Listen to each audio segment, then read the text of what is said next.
Thank you for joining us today. My name is Elaine Howard Eklund, and I am the Herbert S. Autry Chair of Social Sciences and Professor of Sociology at Rice University in the U.S. I was also the principal investigator for the Religion Among Scientists and International Context study, which is a global research initiative to understand how scientists in 8 different global regions understand the connections among religion, ethics, and gender. You can find out more about that broader initiative through the link in your chat window. I want to pause and just say thank you. Thank you for joining us today for our lecture, Varieties of Atheism in Science, especially in these times. We do not take your participation in this event for granted.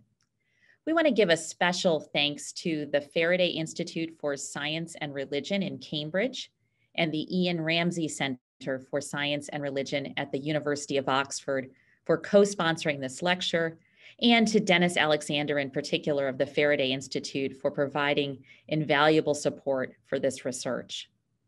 We also want to give our thanks to the Templeton World Charity Foundation for generously funding the initial research, and for the Templeton Religion Trust for funding that allowed analysis and outreach related to our broader research initiative.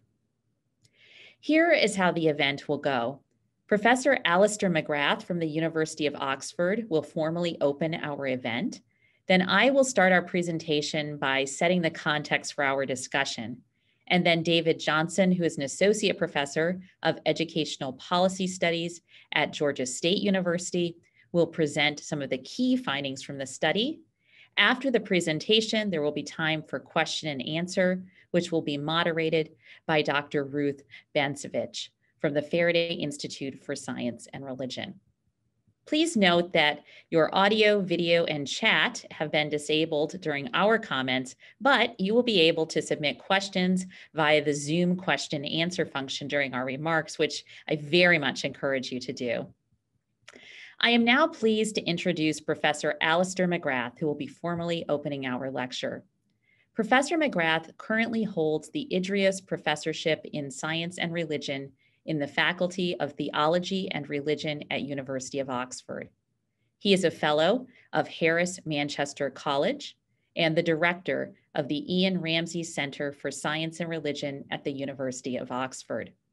Mcgrath was previously professor of divinity at Gresham College, professor of theology, ministry, and education at King's College London, and head of the Center for Theology, Religion, and Culture, and professor of historical theology at the University of Oxford. Mcgrath was principal of Wycliffe Hall in Oxford until 2005.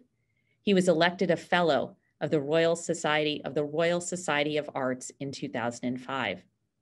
Mcgrath holds 3 doctorates from the University of Oxford, a doctoral degree in molecular biophysics, a Doctor of Divinity degree in theology, and a Doctor of Letters degree in intellectual history. His most recent book is Born to Wonder, exploring our deepest questions. Why are we here, and why does it matter?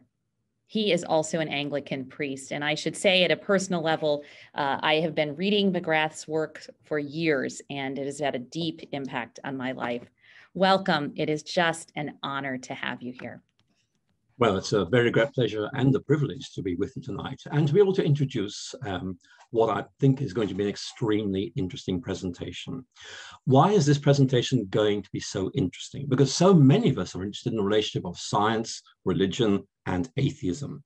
And in many ways, we have statistics about numbers. We have a number of representative people who tell us why they are atheists, but it lacks granularity, it lacks depth, it lacks a narrative. And one of the reasons why I think this study is going to be so important is that it brings depth, it brings vitality to this whole field. So I, for one, I'm looking forward very much to this presentation. I think that what Elaine Eklund and her collaborators are doing is really important. It's opening up a new and deeper understanding of the interaction between science, religion, and Atheism. And I, for one, think this is one of the most important lectures we're going to be hearing this year. And I, for one, am looking forward to it very much indeed. So I am delighted to hand back to Professor Eklund, who will take us on to the next stage in this evening's presentation. Thank you so much, Aleister. That's really wonderful. 15 years ago, if you had asked me when I first started my research whether there are many ways of being a religious scientist, I would have said, as a sociologist of religion, of course, there are many indeed ways of being a religious scientist. But if you had asked me whether there are many different ways of being an atheist scientist, I probably would have said, not really. Being an atheist of any sort is by definition just not to believe in God, simple as that. I was so sure that I was right. But as a social scientist, I have learned over the years to doubt my assumptions, especially the assumptions I have about characteristics of whole groups of people. And my studies of scientists over the past 15 years, and in particular, our more recent cooperative work with David Johnson, have shown me that there are indeed varieties of atheism among scientists. Some of our lecture material today is based on the book Secularity and Science, What Scientists Around the World Really Think About Religion. That book was published in 2019 and written with our colleagues Brandon Vajanathan, Kirsten Matthews, Stephen W. Lewis, Robert Thompson Jr., and D.D. So I want to make sure that we credit their work, their important work. The majority of our lecture today is based on a more recent book, Varieties of Atheism in Science, that was published by Oxford University Press just a few months ago. Let's draw back and take a look at how people in different general populations view atheists broadly. Americans, for example, those in my own nation, generally view atheists negatively, as immoral, elitist, aloof, and unconcerned with the common good. Americans, for example, research shows are reluctant to vote for atheists. They do not want their children to marry atheists, which is one measure that social scientists use of how much a group likes another group. Atheists have been, in the words of one historian, a much maligned minority. Yet, in the US, as well as the UK, some atheists have recently become celebrities. Over the past 15 years, this group, which some see as consisting of the neuroscientist Sam Harris, the philosopher Daniel Dennett, the late journalist Christopher Hitchens, and evolutionary biologist Richard Dawkins, are sometimes referred to colloquially as the four horsemen of atheism. These and others writing in this genre have appeared widely in the media and public debates and have gained a large online following and written a number of best-selling books, many of which I've read. This group can also be understood as representing the vanguard of the New Atheist movement. According to scholar Stephen Kettle, New Atheism views religion as irrational, as pathological, as dangerous, and argues that there is an indelible conflict between religion and science. New Atheism also emphasizes science as superior, if not the only way of knowing. I want to acknowledge that many of the exemplars of the New Atheists have done many good things for science and for the cause of reason broadly. But as we have found in our broader research, given their prominence, members of the public think that New Atheism among scientists is typical or general of all atheist scientists. But we have found that atheist scientists in the US and UK are quite different than the rhetoric of the New Atheists would have us believe. During this lecture, we are going to make 5 key points. First, that most atheist scientists are not atheists because of science. Second, that modernist atheist scientists, which we'll introduce you to in a moment, are not actually like the New Atheists, although that's the group of atheist scientists we would most expect to be that way.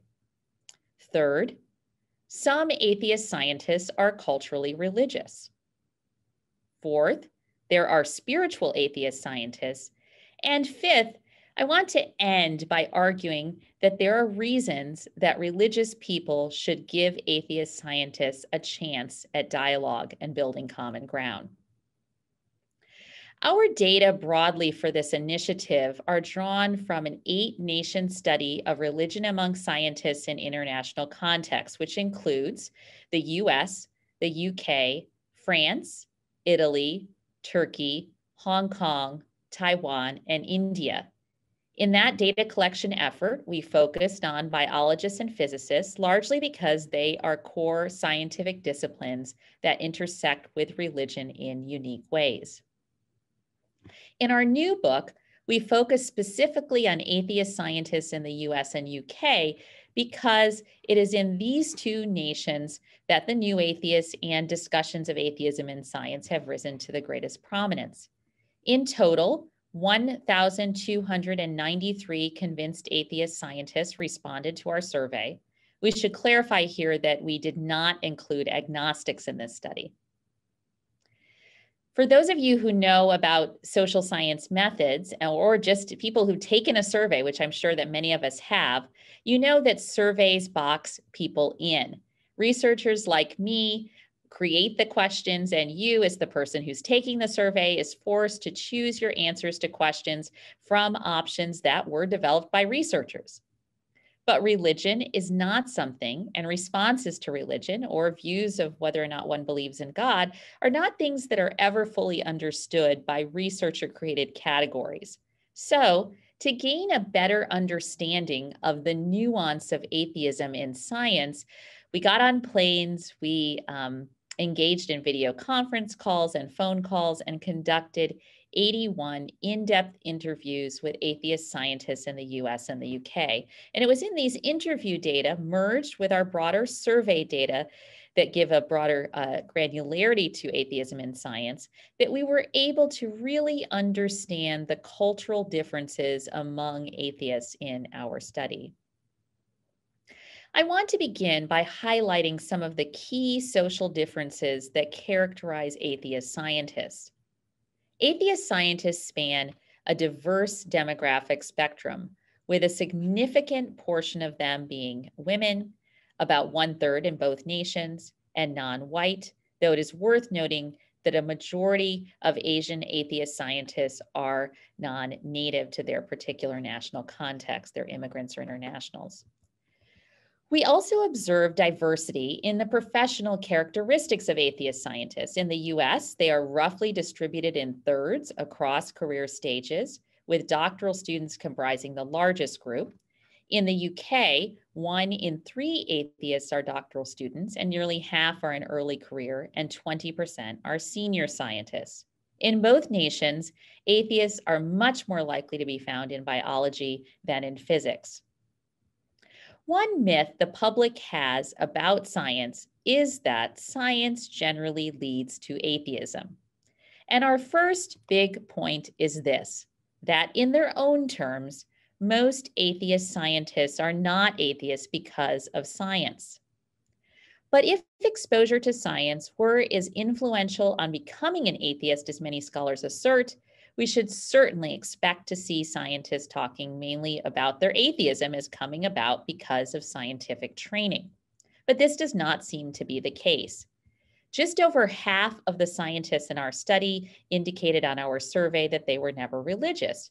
And when surveyed about the effect of science on their religious views, only a minority of scientists attribute their atheism to scientific knowledge and training. About 1 in 3 atheist scientists in both regions say science made them become less religious. The vast majority actually say science had little or no impact on their religious views. For the minority of scientists who did attribute their atheist identity to exposure to science, the transition to atheism ultimately resulted from embracing empiricism over belief.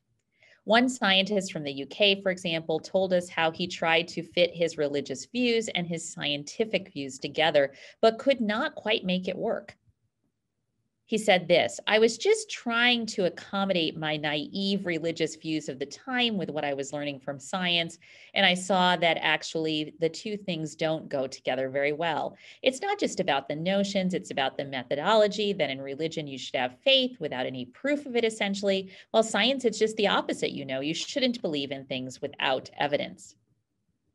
For most, however, we found that other factors altogether, such as negative experiences with religion as a child or changing social networks, from social networks mainly comprised of religious people to those mainly comprised of non-religious people, were actually the main reason scientists who grew up with religion abandoned their beliefs and practices.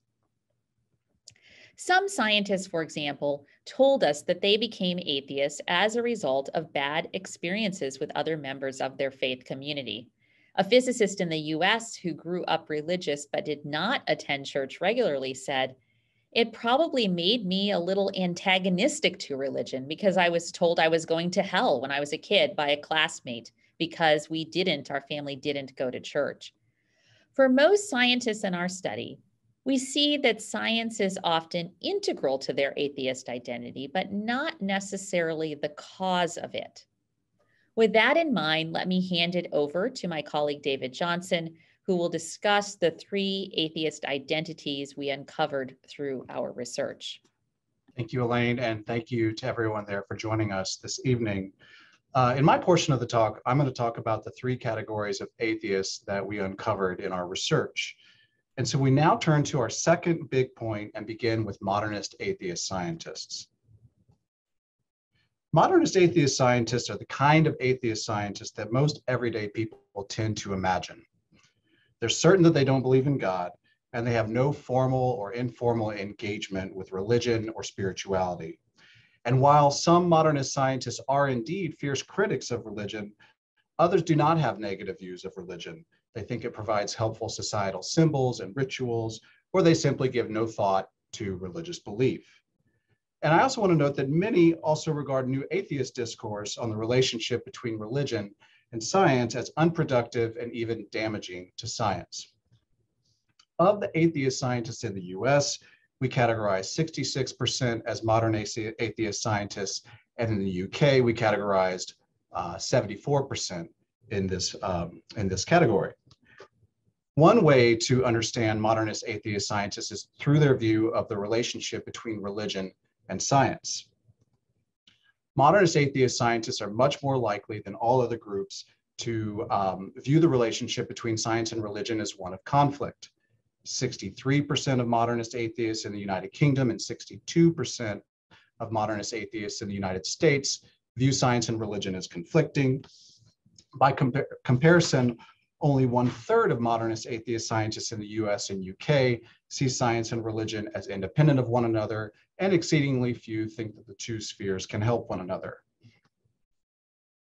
Modernist atheist scientists tend to believe that science and religion are inherently incompatible.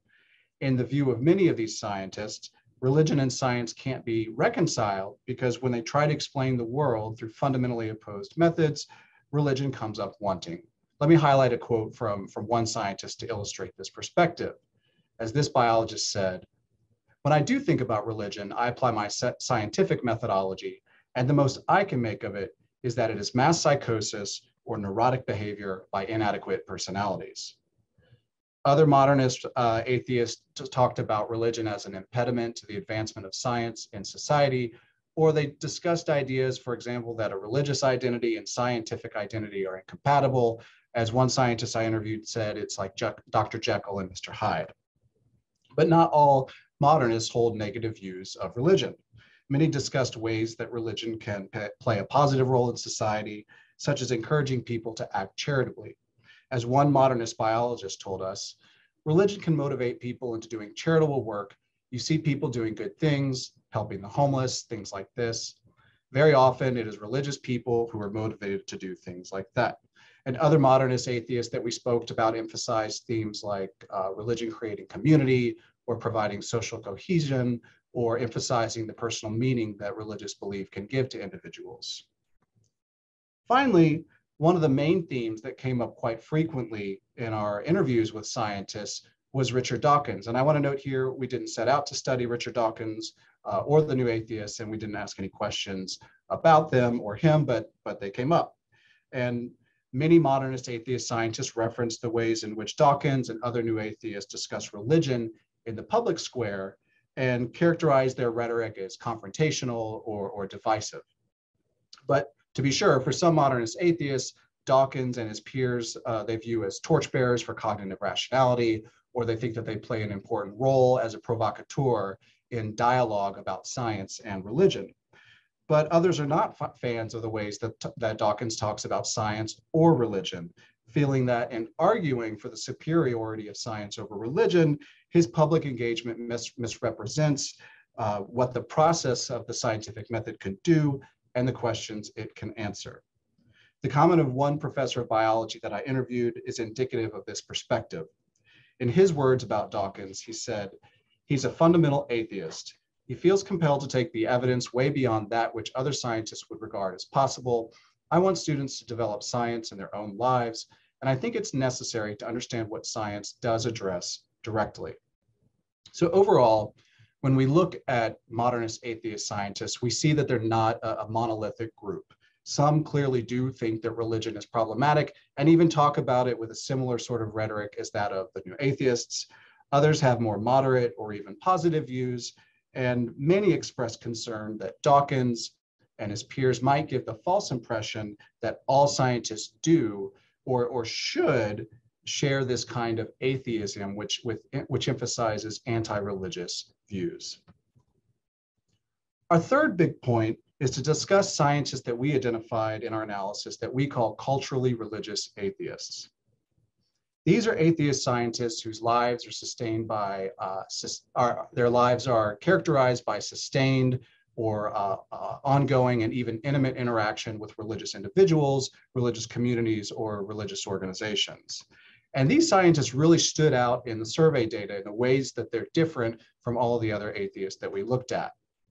Because while they indicated that they do not believe in God or identify as spiritual, there was evidence of behaviors such as affiliation with a religious tradition or participation in religious practices or having a religious spouse or partner. In the United States, about 29% of atheist scientists can be categorized as culturally religious atheists. And in the UK, we find that 21% of atheist scientists are culturally religious. And given the connection that these atheist scientists have to religion, it's perhaps unsurprising that culturally religious atheist scientists are much less likely to embrace the conflict view than the modernists that we just reviewed seem to take. So for example, the modernists that I just discussed range from anywhere from 63 to 75% in terms of their embrace of the conflict view. But when we look at the culturally religious atheists, we see that in both nations, just under half of these scientists share the conflict view. And they're slightly more likely to see science and religion as independent of one another. So let's take a closer look at what culturally religious atheism looks like. One of the most common forms or patterns that we see among culturally religious atheists is that they belong to a tradition without belief. And the most prevalent traditions to which these atheist scientists belong included Catholicism, Judaism, and Hinduism, and to a lesser extent, Buddhism and Protestantism. And while this doesn't necessarily entail participation in religious services or practices, it's often the case that it does. There are some atheist scientists who say that they do this simply as a source of community, and others for whom their practice is central to their identity. For example, we spoke with a physicist in the UK who said, practice is important. I guess for me, it reminds me of the history of a particular group of people that I have some connection to. He was a Jewish physicist that we interviewed. And another atheist biologist who is culturally religious told us, I enjoy going to church for the suspension of disbelief, for the theatrical experience, for reading, for the liturgy, for the magnificent stories, which is intensely spiritual. That's a real experience. But what I don't get, and what I found myself just unable to reach, was the communion with the deity. Other culturally religious atheists that have sustained interactions with religious communities for reasons other than affiliation with a religious tradition. And the most common example that we see in the data in this respect is sending their children to school. So for example, we spoke with a British biologist who talked about sending his kids to school, to a religious school, and doing so for educational purposes. As he told us, they had to go to church services, they had to pray in the assembly, and all of these kinds of things. That kind of ground against us a bit, but they're getting otherwise a good education, and the amount of irritation that we get out of this is not dreadful. So some of these culturally religious atheists who send their kids to school talked about this is important because it exposes them to core elements of Western culture. Others emphasize things like the cultivation of specific skills, like public speaking. And many simply noted that the religious schools that were among the choices available to them were simply better in terms of the education that they offer for their children than all of their other options. The final aspect of culturally religious atheism that I want to highlight, we call strange bedfellows, by which we are referring to marriages and partnerships with religious individuals. Of course, it is not strange for atheists themselves who partner with religious individuals, but for the most strident atheists, it must seem strange. And about 15% of atheist scientists in the US and 11% of atheist scientists in the UK have a religious spouse or partner. What does this look like? For some, your spouse's religion is simply ignored or something to which you exercise indifference. For others, it can mean attending services without believing or raising your children with religion in the home. So for example, we spoke with an atheist physicist in the UK who said, I'm kind of an interested observer. My wife would call herself a Christian. I wouldn't. I enjoy what I hear there, and I find much of it very helpful, but I couldn't honestly call myself a Christian. So culturally religious scientists are important because they show that atheist scientists can have sustained and even under certain contexts, positive interaction with religion and religious people.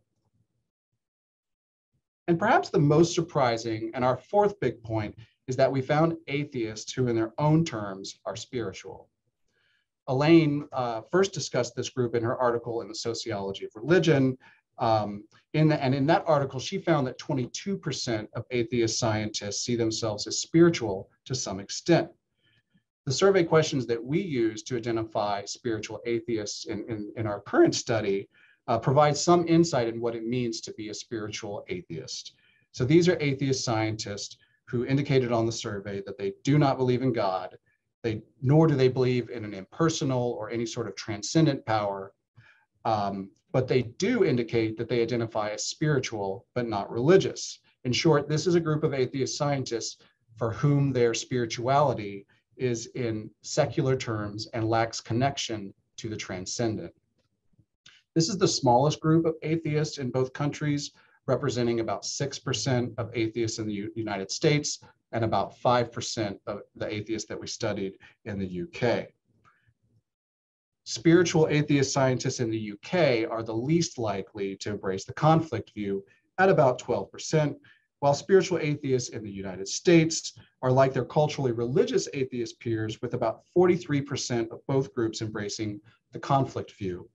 And it's also worth noting that this is the first and only instance in which differences emerge among categories of atheists across the two regions that we studied, although it is likely driven by the small sample sizes that we're looking at in this particular instance. So to look at the way that these scientists construct spirituality in their own terms, let's turn to the interview data.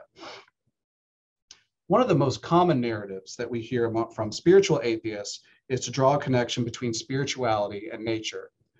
For example, there was one US biologist who explained to us, personally, I believe in nature and I get my spirituality from being in nature, but I don't really believe there's a God, so I don't consider it necessary for what I do or how I behave.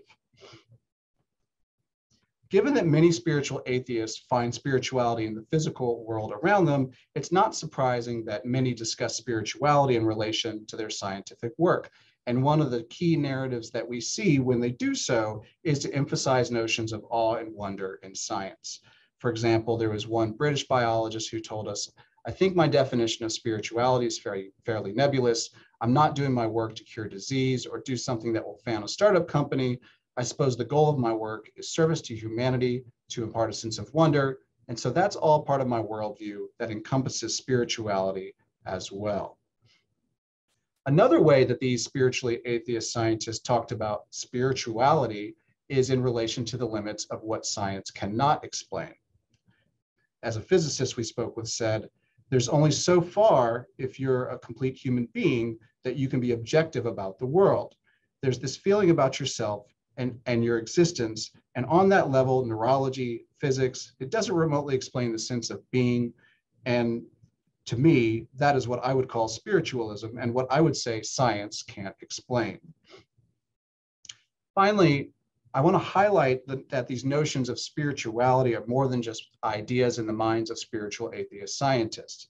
They're often consequential for their day-to-day practices and relationships. As a graduate student in the United States in biology told us and captured this view quite nicely, he said, "I believe that nature is the mother of everything and we belong to nature. I think we're extremely connected to nature, and I try to focus my job, my work on getting to know Mother Nature, not only to protect it, but also kind of restore it or bring it back to better conditions that we had before." So I feel a really kind of totally personal connection, a spiritual connection with nature that kind of motivates my work a lot. So here's why this group matters.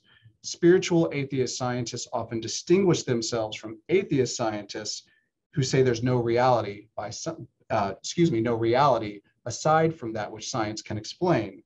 But spiritual atheist scientists see something larger than themselves.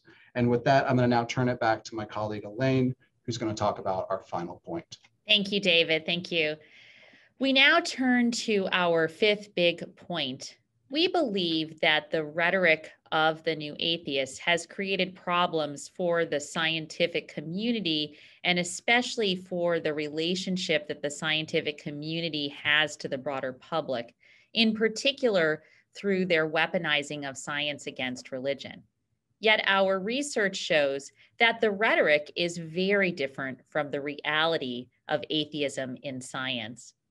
And we see a particular message for religious people. The reality is this: there are different kinds of atheists in science, and they are not all like the new atheists. And most atheist scientists in the US and the UK are not anti-religious. Most think that the tone of the new atheist is problematic. While all atheist scientists esteem the scientific method and also believe that there are limits, some of them believe that there are limits to what science can explain. Some even think religion can be beneficial to society, and many still find cultural aspects of religion important and engage with religious individuals and communities. So to the religious community, we say this: most atheist scientists do not want to eliminate religion from society or destroy faith communities. We think it is incredibly important for those from all religious traditions, but for Christians in particular, who in most recent years have had the most problems with atheists in science, to know what atheist scientists truly think about religion. Historically, public confidence in science has been high, but in recent years, we have witnessed an erosion of trust, especially among segments of the religious community, sometimes with good reason, because of the kinds of things that scientists have said about religious people in the public rhetoric. Some attribute this erosion of trust to a lack of scientific knowledge, an argument that's actually not supported by the data. We think it is actually a misunderstanding that this trust is as a result of a misunderstanding of who scientists are and what they think about religion in particular. So what do religious individuals need to know about scientists? As we have shown in our first book and in our broader work, there are more religious scientists than most people assume. Most scientists do not view the relationship between science and religion as one of conflict. No more than 1/3 of scientists in any of the nations we've studied embrace this view. And as we've talked about today, many atheists reject this position as well. It is highest among those we call modernist atheist scientists, about 2/3 of whom embrace the conflict position, but fewer than half of cultural, religious, and spiritual atheists view the relationship between science and religion as one of conflict. In contrast to what one sees from new atheists, many atheist scientists are not hostile to religion. Many atheist scientists are part of religious communities, even if they do not believe, and some see the spiritual as being something outside themselves that has an impact on who they are and how they practice science and care for the world around them. Many atheist scientists are devoted to enhancing human well-being and the world around us, just as most religious individuals are. Many atheist scientists experience awe, wonder, and humility, even if without a connection to the transcendent. Thank you again for taking the time to attend this lecture in the midst of all we are experiencing. You will be able to read more about what we've discussed today, this evening in our book, Varieties of Atheism in Science. Now we're going to stop screen sharing with the PowerPoint and transition to me introducing Dr. Ruth Bancevich, who will field questions for us to answer about this work. I see that we already have a number of questions submitted, which is exciting. But as a reminder, please do use the question and answer button to submit a question. We will take questions for about 15 minutes, and we'll do our best to answer as many as we can. Before we start that, I want to take a moment to properly introduce Dr. Bancevich, who I've had the privilege of knowing for several years and following her wonderful work. Dr. Ruth Bancevich is Church Engagement Director at the Faraday Institute for Science and Religion. She studied genetics at Aberdeen and Edinburgh universities. She was also a postdoctoral research fellow at the Wellcome Trust Center for Cell Biology in Edinburgh. She joined the Faraday Institute when it was founded in 2006 and became Church Engagement Director in 2018. She is currently studying theology at Ridley College, Cambridge. Dr. Bancevich, thank you so much for joining us. It's just such an honor to have you here. Thank you very much, Professor Howard-Eklund and Professor Johnson. It's been great to hear your presentation. I'm delighted that another data set is available to help us understand the relationship between science and religion. It's great to be able to be part of this event. And there's some wonderful questions coming in. I'd like to begin, there have been one or two questions, and I'm also interested in the differences that you saw overall between the UK and the US. We know our societies approach religion very differently. And I'm interested to see whether you think those differences were reflected in the responses of atheists. In some ways, we were surprised, I think, at how similar atheist scientists in both of the societies, both the US and the UK, are. And I think in part, it could be because there is a common Christian tradition. In some ways, we didn't present this data in the lecture today, but in some ways, we noticed that UK scientists were, UK atheist scientists rather, were more friendly to religious rituals than were US atheist scientists. And I think that's in part because of the presence of the Anglican Church and its consistency across at least English society, of course. Scotland has another church. And so we think that there's a kind of warmness to those rituals, even without belief, if that makes sense. Whereas Christianity is also extremely prevalent in the US, but there is more of an antagonistic relationship between the science community and some forms of Christian tradition, predominantly American evangelicalism, with which some scientists see a kind of antagonism. And the only thing that I would add to that is yes, we were surprised. And one possible reason why they are so similar could be that the US and the UK are at the core of the global science infrastructure and in many ways look very much alike, compared to if you compare the UK with another nation like India or Hong Kong or something like that. So I think part of the similarities in these views might be driven by the fact that the broader culture of science across the US and the UK may resemble one another in important ways. Thank you. Another question was how you saw, or whether you looked at whether gender influenced people's answers in a big way? I noticed some of your data mentioned that. I wonder if you had any broad reflections on that. I shouldn't always go first. David, did you want to go first, or should I take it? It's okay. Is that your way of passing this question to me?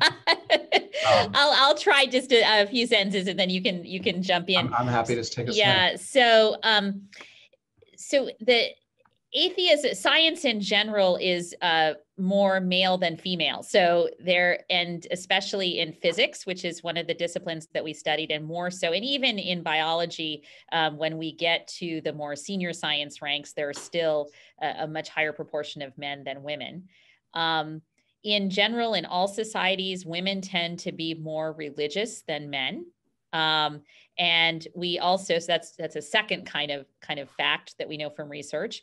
And how does that have an impact on something like religion and science? Over time in our studies of scientists, we have noticed that non-religious women tend to self-select into science. And so that it in part could be because that it could be push and pull, right? So they could be kept out of science and perceive themselves really as a double minority, both in terms of gender and in terms of religion. And women could also face pressures from their religious communities not to pursue science. And so when we got to atheism in science, we did find that about a third of our atheist scientists are women. So I think that's a bit more diversity than the broader public would believe. The broader public's image of a scientist is an atheist man who is Western and white. And so there's a bit more diversity of atheism in science than some in the public would believe, but still not a lot of diversity, in part because science in general is fairly gendered, with many more women than men showing up in science. Many more men than women, rather, showing up in science. That was more than a few sentences. I'm very sorry, David. I hope I didn't take it all. I think you covered anything that I would have said. So I'm happy to take the first swing at the next question. Great, yes. And the other question was about the quite stark differences in responses that occurred in different racial groups. Whether you wanted to comment on that. To be clear, we didn't present differences in responses by racial groups, but if you're looking at overall representation of racial groups among atheists, yes, there were vast differences. And I don't think that I have a great explanation for that without knowing more about the context in the United Kingdom. But one of the big differences, for example, is that I believe 9% of the atheists in the United States identify as Hispanic, and obviously that's a group that's not well represented in the UK. And there was a large group of Asians in the United States, but we didn't conduct any analyses of it. So I think the reflection of, we didn't conduct analyses of differences in answers by groups. But I think that the difference in representation of different racial groups across the two contexts is simply a reflection of the broader diversity of the science and engineering workforce in both of these countries. Great. Okay. Yeah, great. And this may be a UK thing, but there is great data that most children come out of school, age 10 or 11, thinking you have to choose between science and religion. Did you find that kind of influence in people's responses, that it was hardwired quite early on? No, I think the main pattern that we found is that exposure to science tended to affirm earlier decisions in life to be atheists. It wasn't science that led them to atheists. It was something that affirmed the choice that they made to do that. I think that's the broad pattern. And it's also just worth reiterating that around half of this entire group grew up non-religious to begin with. But to be clear, the way that we measure that is by asking scientists about their religious beliefs at age 16.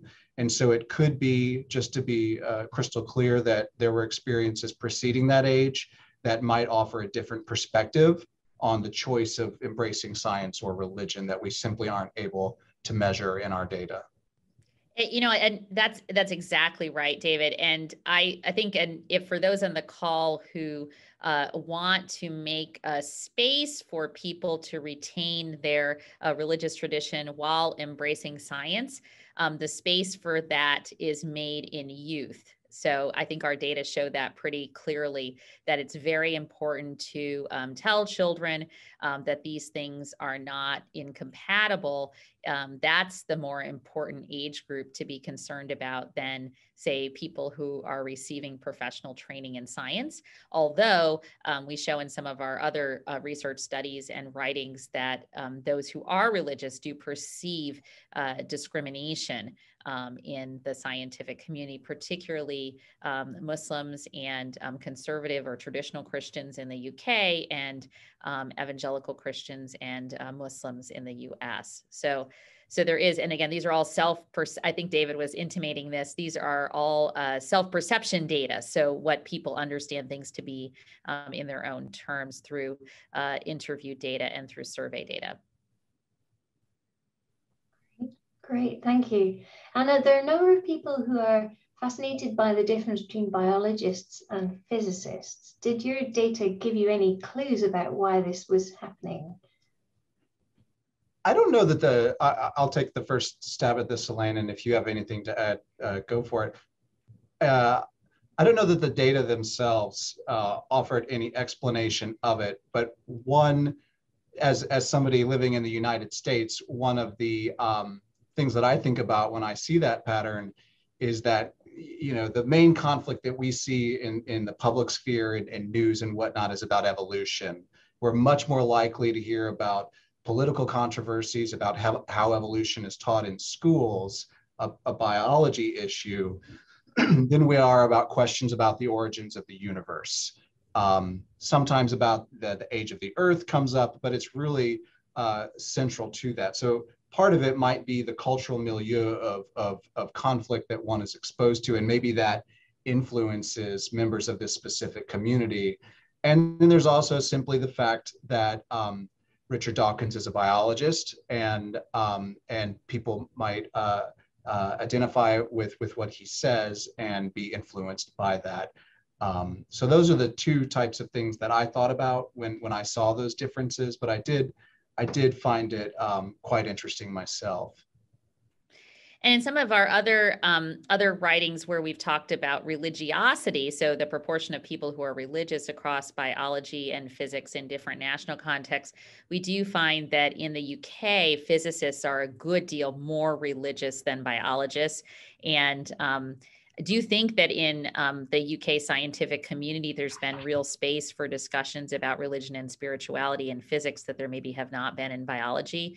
And in the US, we find that there is a greater similarity between biologists and physicists in levels of religiosity, but there's a greater difference between elite and non-elite groups, that the elite groups are more likely to be religious. Those are part of elite universities when compared to the less elite research environments. Great. There's so many great questions coming in here. You're working very hard. We'll keep going. There's a question about whether there are particular types of religion that people are more likely to be culturally religious, with belonging to. I've read quite a bit. I mean? I do know what you mean. There's some great historians who are either historians of religion or historians of science. I'm thinking about work by Lee Schmidt about the history of atheism in American society, and work by Ronald Numbers about religion and science, and history of medicine and history of science.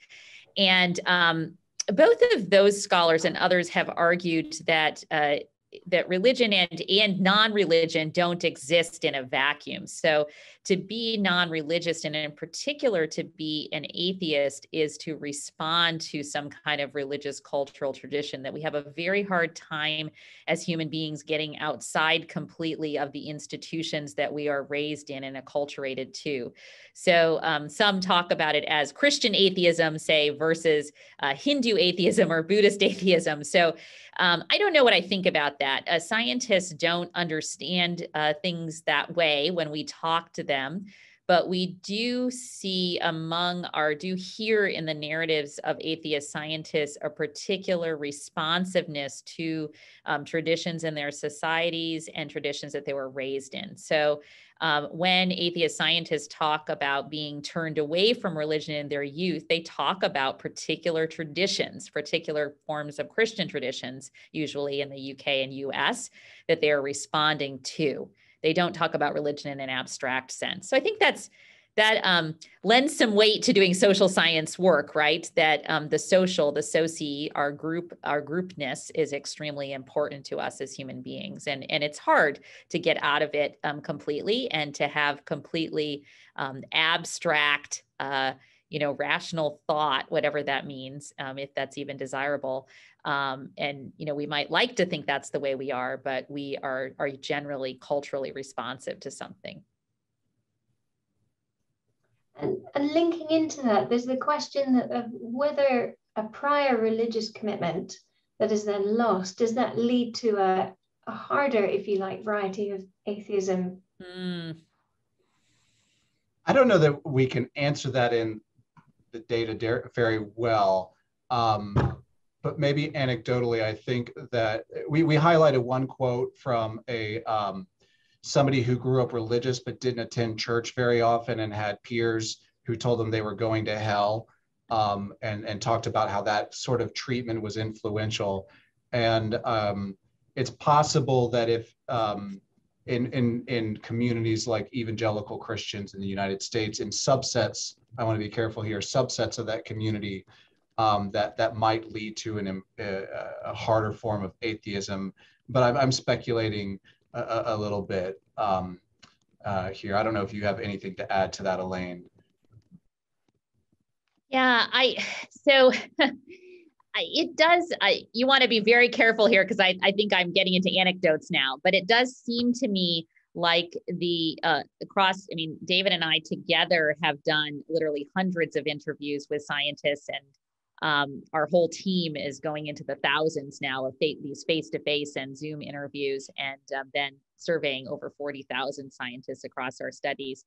And so I do think that's a huge amount of data. And we do notice that through our data collection over time, that those who were never raised in any kind of tradition do seem to respond with a less fervent sense of negativity towards religion than those who were raised in a tradition, especially if they were very committed to it at one point in their lives, and then transitioned to being an atheist in particular. So those who transition tend to then draw a very strict boundary between their new atheist self and their older religious self versus those who were never raised in a tradition. At least that's what's coming to mind in the narratives. What do you think, David? Do you agree with me? I would just speculate that it has something to do with the power of the culture, the intensiveness of the religious culture in which you were raised or exposed. And I'm thinking here mainly around people in my own social network who were raised in very, very devout families who now are equally devout as atheists. And so I think it has maybe less to do with religious tradition than it might have something to do with the very specific community that you grow up in. So maybe it's something about very devout communities lead to a hardened form of atheism later on. And that makes sense. And negative experiences, which, for example, we highlight as one example in the slideshow, but also in the book. And I want to make note too, in the window in the question and answer that we've just put up an article. We have written an article about gender, religion, and science just in the U.S. So our colleague did put that up for those who are interested in response to that previous question. Great, thank you. And I think we've got time for just a few more. There was one question about the use of the word religion and the use of the word faith, and whether you had managed to disentangle people's faith commitments. I would throw in, there's also can be faith commitments at various points in science and religion, which can be quite culturally loaded. How do you navigate that? Those are highly problematic terms. So I'm really empathetic with the person who raised that question. It's sort of a kind of gnashing of teeth, if you know that phrase, for how to set up these surveys. So because our broader research initiative is multinational, we needed to use terms for comparability. So we wanted to measure similar constructs across the national context. So we needed to use terms that would make sense to in different national contexts. And so we tried very hard to get much more specific in each of the national contexts, but use of the term religion made sense. So people knew what we were talking about when we used the term religion. We stayed away from faith because faith did not make as much sense across national contexts. People thought it meant different things. There was a higher degree of variability in the term faith than in the term religion. But the term faith did come up in our interviews. That's why we love pairing these forms of data collection. And we should say that further, you'll notice in the books that we actually went to these national contexts as well and walked around in scientist laboratories. So there was a sense of kind of ethnography as well, where we were actually present in the scientific context. But the main data is drawn from these surveys and interviews. And in the surveys, we wanted to use consistent terms across national contexts. So we favored the term religion. And then in the interviews, we, of course, allowed people to use whatever terms were meaningful to them to describe these matters. And I just want to sneak in one other comment before the last question, as I see in the chat. We should also question what we mean by secularism, secular and atheism. And if we, if we had set out to study atheism at the outset of this study, we might have been even better equipped to question what these terms mean and think about them. We set out to study religion among scientists, and of course, we included a lot of measures that speak to atheism. But a study that was focusing specifically on atheism might look different if that was the goal of it. So I just want to also add that these are terms that we can question as well. And there's so many fascinating questions coming in, but I think we've got 1 minute for the last one, which I would. A couple of people have been asking, how can religious people engage better with atheist scientists, or how can we diffuse these sort of conflict head-on debates that can so often dominate? I do think that the first step is acknowledging where we have believed wrong information. So that is what we are doing here. What David and what we are trying to do is to actually bring some more accurate sensibility to this whole conversation. So religious groups tend to believe wrong information about who atheist scientists are, and then make decisions about how to interact with them based on those inaccurate stereotypes. And so a first step is getting a broader picture of who atheist scientists are. And then I think there's a broad literature in social psychology which argues that groups with different identities and beliefs come together better by emphasizing the things they have in common rather than the things that are different. And so knowing that there are atheists who are part of religious communities, knowing that there are atheist scientists who think that there are excellent moral frameworks within religious traditions that are actually useful and valuable to science, emphasizing those commonalities and assuming that there are some commonalities is a better posture than assuming vast difference and antagonism, which sets up a boundary, a negative boundary before the conversation can even start. So get good information and then try to find common ground are my two pieces of advice. Great, thank you. I don't know if you have anything to add, Professor Johnson, before we finish. No, except I just want to underscore how important it is that people develop their ideas about who scientists are in venues other than and then listening to the most vocal anti-religious narratives that they see, which is often promoted in the media. Great. Well, thank you. You worked incredibly hard. There's so many great questions left, but I would encourage people to get the book and go online to read the research papers that have come out of the previous projects and this project as well. So thank you very much. Thank you. This has just been such a great privilege to be with all of you. And thank you again for joining us for our lecture, Varieties of Atheism in Science.